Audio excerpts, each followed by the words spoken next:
इतना मारे केला सेब बाटे हला खाई ले जा जा तुसे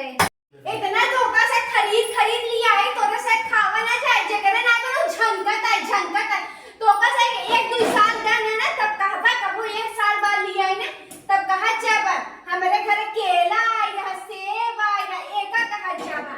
इकाऊ बनवा देता है इकाऊ बनवा दे रे मुआ सैंडविच आ जुआ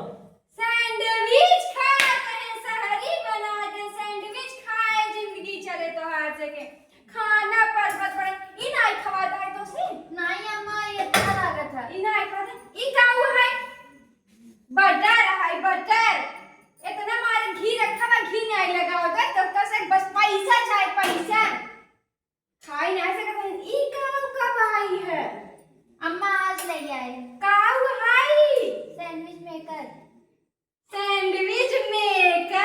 सैंडविच मेकर तावा सेक के ब्रेड नहीं खावा जात रहा यह सब खा जाया जोन शरीर का करे थे भाई का भाई काटा था